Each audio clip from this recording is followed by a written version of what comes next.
So I think that I'm having a time now. Yeah. Yeah, definitely, yeah. Yeah.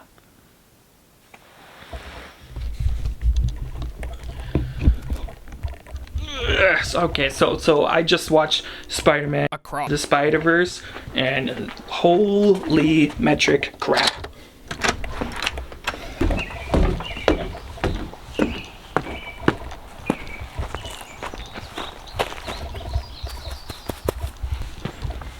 Alright, so a little bit of context here. So over the past year, I've been kind of just jumping myself into a whole bunch of different stories, right? Tons and tons of different stories. Stories from books, stories from movies, stories from YouTube, honestly. Doesn't really matter what. Whole bunch of different stories. And if I'm honest, a lot of good stories came out this past year, or at least I've been exposed to a lot of good stories this past year. Just off the top of my head, House of the Dragon, great fantasy show. All right, I've read First Law and the Age of Madness trilogies, both by Joe Abercrombie. Holy crap, Joe Abercrombie's such a good writer. Holy crap, Puss in Boots. All right, fantastic, painterly style to the animation. It's so good. Holy crap. All right. What else? What else have I watched? I've watched a ton of this stuff. Gentleman Bastards series, Scott Lynch. That was good. Like, really good. So, a whole bunch of stuff that I've seen this past year has been spectacular. Like, way better than most storytelling that I've seen recently. Like, it's really good.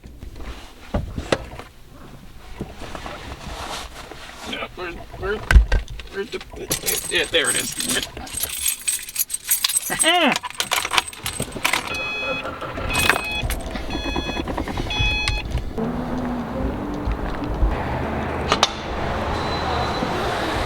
Can I get the charbroiled chicken club combo, please?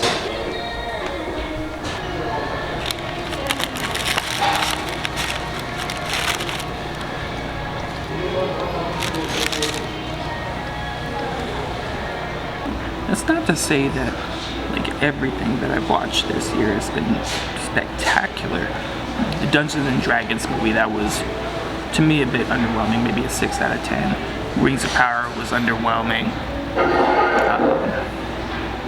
Mario movie, like 90% of why people enjoy that movie is nostalgia, and it's nostalgia that's earned, of course, but it's, I don't know, to me it's just kind of underwhelming. Spider-Verse is different though, I think. Carl's Jr., heavily underrated. Heavily underrated. At least they got char-grilled chicken burgers. McDonald's hasn't had that for like years, and that is a serious disappointment. When I was looking at the marketing for Across the Spider-Verse, I was starting to get a bit worried, because they kind of went into that classic commercial trope where it feels as if they're explaining too much of the movie before you actually see the movie, right?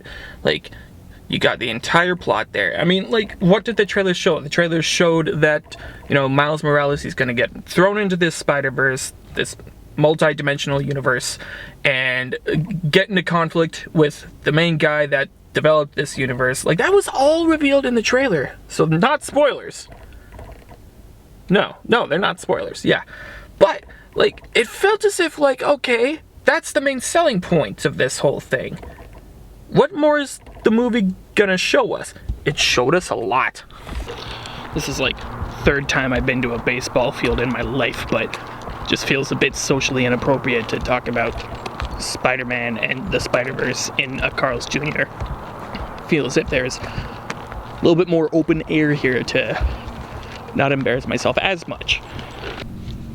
Righto. That moment when you're rambling to yourself for like 20 minutes and forget to turn on the camera, so all of it was completely useless. That's very nice. Okay, what's the best way to describe how good this movie was? Because it blew my mind in a way that I wasn't expecting, but I loved it. I don't know. Starting off with the trailers, alright? Trailers. When you see a movie trailers, okay, I find as if you can kind of split it into 3 sections, right? The commercial time period for a movie before it's actually released, but they need to get people in so that they can see it in theaters, and most of them make most of their money during the opening weekend. A necessary practice, but one that kind of annoys me because it's super predictable. You have the very first trailer where barely anything is shown, and this is usually the best trailer, at least for me. And the reason for that is because so little is shown and it's so vague that it gets you interested. You want to know more. You want to learn about this world, all right? Now, with Spider-Man Into the Spider-Verse, the first one, we already know what this world's kind of like. We already had a whole movie dedicated to it. So what do you do for the second trailer? Well, the way that they went is that, like, hey, we know that there's already multiple dimensions. We know that.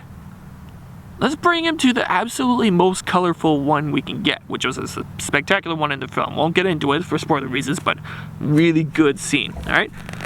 So that was the first one, and they don't show much more than that, except for, like, Miles being attacked by fill-in-the-blank spider guy, all right? The guy that was part of the end credits scene with the meme, and, like, the old school show Spider-Man, really funny meme, by the way. Cool, okay. So that was the first trailer, which is all that you need. Well, it's certainly all that I need. I got pumped off of that first trailer. And then you have this kind of random, and I don't understand it, this random just gap between that first trailer and whenever the second trailer comes out. And you get nothing. And this usually lasts for a couple months at the least. For this movie, it felt as if it lasted 4. That's probably not right, but, you know, that's what it felt like to me, at least here in North America. You had a several-month gap where you have this spectacular trailer, and it piques everybody's curiosity, and it's like, whoa, this is great.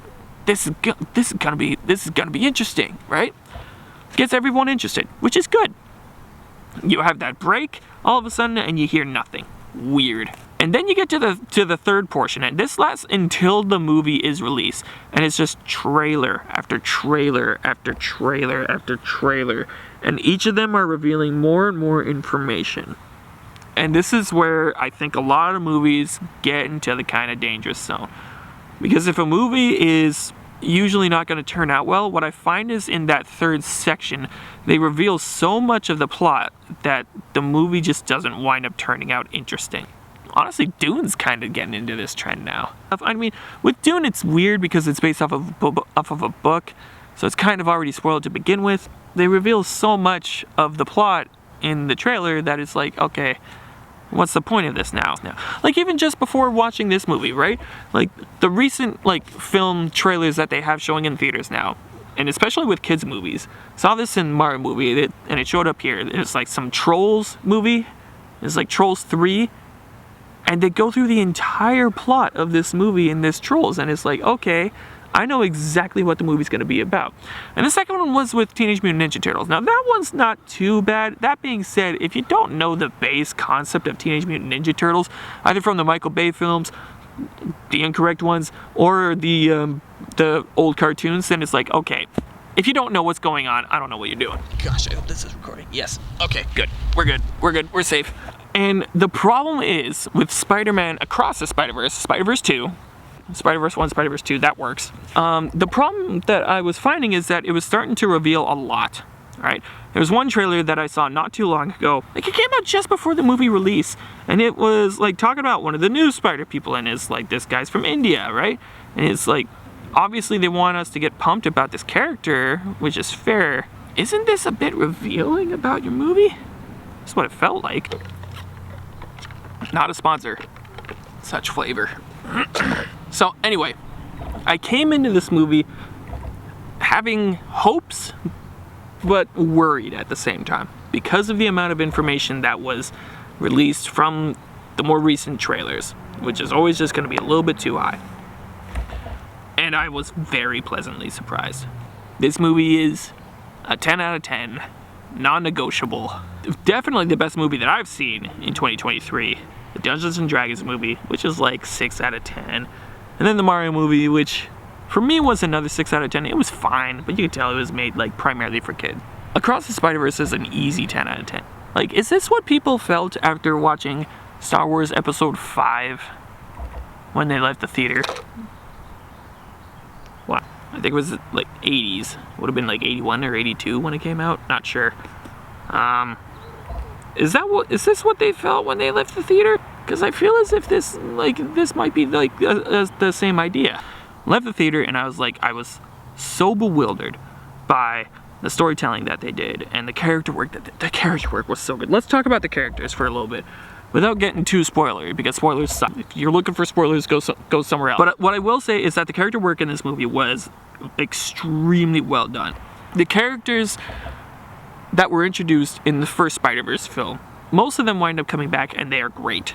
But they added some new characters, some characters that had a lot more depth than one might initially think, and it was so well done here as well. Well, some of them were very different to the characters that were in this one before. Something with like multiple dimensions, you had multiple different kinds of spider people.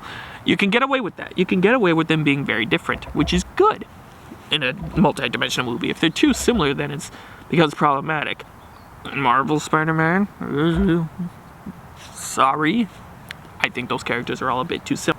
And the nice thing about animation is that you can get away with wildly different styles of characters and it's still functioning well. The characters in this, like, it's animated, but they're believable in a way that I struggle to connect with in most other movies.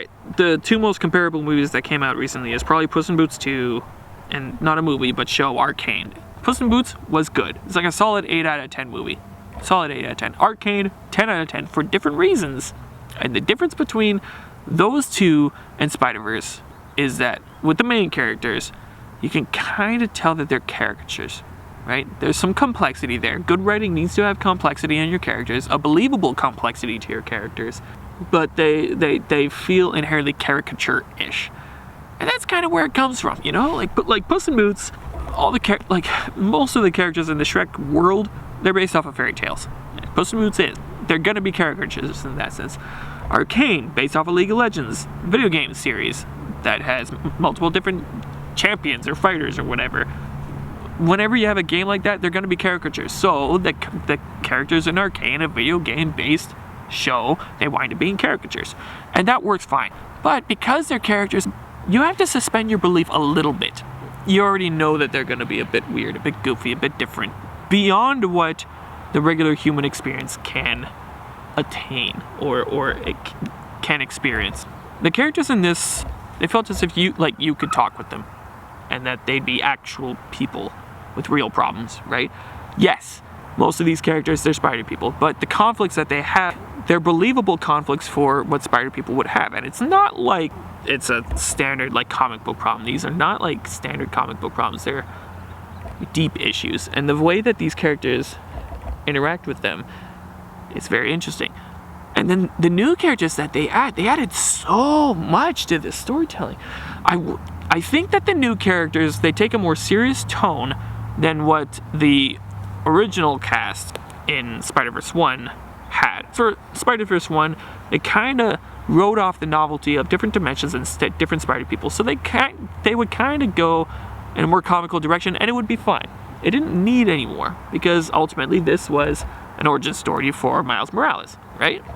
That's the center. In this movie, it's a lot more wider than just Miles, and the runtime in this definitely felt longer, so I think that's what they were going for. And the characters that they added, because of the wider spectrum, the characters that they added, they widened this storytelling even more. And it was so nice that they did that. There's two characters. The characters that they add, they are uniquely animated and just so unique personality-wise. They didn't take anything away from the main cast, which was spectacular movie. And you could tell which characters that they really, really cared about. In the first one, it was just Miles. Without getting to a spoiler, it's not just Miles in this one. Other important plot lines, and I would almost argue that it's split half and half between Miles and someone else, and it just worked. Not too much to talk about setting. Admittedly, the trailers kind of gave everything away with the settings, so there's not too much to really add. All that I could say is that it functions well concerning the type of story, this multi-dimensional story that we got going on. So, I don't know. There's not too much noteworthy about setting except that it's as ridiculous as the trailers made it out to be, which was good. It's an animated movie, you can go spectacular, totally fine. The plot in this rode off of the characters extremely well, and that was really good. Again, I don't want to get too spoilery, and this is hurting me because I want to talk a lot about it, but I can't. The plot in this was so well. And as a caveat to that, I'll talk about like this functioning as a sequel, because what I found quite interesting is that the first Spider-Verse movie was a full movie. It didn't really need to add anything more. I felt as if the idea that they needed to make a second one came only after they realized how much good attention the first one was getting. The first one did extremely well in the box office, got critical praise and general population praise. So they were like, oh, we might got something on our hands here. I feel as if they knew that already, but I feel as if like the monetary income just kind of confirmed. But the problem is, whenever you have like a first movie and you don't know if it's gonna do well, and with a new-ish kind of franchise, that's always the kind of trouble point, I guess. You don't know if it's gonna do well, so you make a full movie in case it doesn't do well. So at the very least, what people do get is functional and could have some lasting power. That's what happened with the first Spider-Verse movie. Now, the problem with that movie is, how do you connect that with the second one? How do you make a second one out of that? That was an interesting dilemma, and I didn't think about this too much, but I remember thinking like, what are they actually gonna do? Are they just gonna have like a second villain like conflict that's like, okay, I don't know, kind of like shoehorned in. I definitely almost lost charge on the camera, so that almost got lost. Okay, so hello. What's the best way of describing how good this movie was? Great. Now, to be honest, I feel as if multi-dimensional stories are one of those ones that's very easy to do badly. I think Marvel and Disney is trying to do the same thing and is just ultimately not doing well at it. So I think it's very easy to go wrong with this. This movie's doing it well. And I think it's doing it so well because it's only really playing with one kind of facet of multidimensionality. There's a whole bunch of dimensions, but we're only going to focus on the Spider-Man part of multi-dimensions, which is good. If you introduce Spider-Man and Iron Man and Captain America and all that kind of stuff, then all of a sudden it goes into a bad direction very quickly. Hi, Marvel. Why can't I stop thinking about this movie? It's so good. Oh, like the Milk Company. If you hear some thumping, my landlord's doing renovations upstairs, so just let that be. Very nice guy, extremely nice guy. Yes, I haven't put my laundry away. We can ignore that. There was a Formula One race this morning, and I folded my laundry then. Laundry is the worst chore in existence to do. Thing on stand. I was at church this morning. Right. I was having a conversation with one of my friends there, and he was just like, "Oh, how was the movie?" Because I put a Facebook post in and I went to movie, and he's like, "Oh, how did it go?" And I'm just like, "It was really good. You should go see it." And he's just like, "Oh, okay. I'll wait until it comes out like on streaming services." And I'm just like, ugh. This is a movie that benefits from seeing it in theaters than seeing it on DVD or on your phone or anything like that. This is one of those movies where it's like cinema still exists because of this reason. It was so much better for it. The cinematography in this was so well done. The colors that they used was spectacular. The framing that they used. And one thing that, like, I didn't expect from this. This is a movie, like, I didn't think about this. This movie's longer than the first one. I think a problem with a lot of superhero movies lately is that they're trying to pack so much adventure into every second of the movies that they just forget that, you know, you need to believe this world. And there was one scene in this movie that was just so well done. It was just a scene of a character looking at the city skyline. And that's it. There wasn't any music. There was just the sound of the city, maybe a couple birds, and it was so good. This is a movie that is not afraid to let you take a breath. It's like Halo 1. If you've seen the Noodle video, then you know what I'm talking about. If you've seen anything that's willing to just take its time, take a breath, let you just breathe in the world that it's in, let you get mesmerized by it. I feel as if you see that in something, I think you can know that you're in pretty safe hands. Now, if you know that that's happening, it's like super obvious that like they're just doing that to save money to not animate, then it's like, okay, fair enough, then you know something goofy is going on. But with a movie like this, that is such high production value as a whole, you know that they're doing it for a reason. And I feel as there's the reason, and this one was just to let you believe the world. Like, believe in the setting that's going on there. And it did it so well. So well. The new characters are fantastic and lovable. There's one character, won't get into it, winds up being super important for the whole plot of the movie, and I love it. So good. So good. The storyline went in a direction that I wasn't expecting. It's a sequel. A sequel after a first movie that was, like, complete, you know? Like completely done. It didn't need another one. But they decided to make a sequel. They need to make money for their money castle, right? But they let the creators create in a way that, like, it just functions super well. Why are we in the bathroom? That's a good question. I don't know. They just let the creators play with the idea in a way that, like, just functions so well. The creativity that let them bring so many different ideas and concepts into this film, but still have it retain that kind of unifying Spider-Verse sense to it, was there, and it was palpable. It was such a good movie, guys. So good. I'm not going to stop thinking about this for a long time. It was spectacular.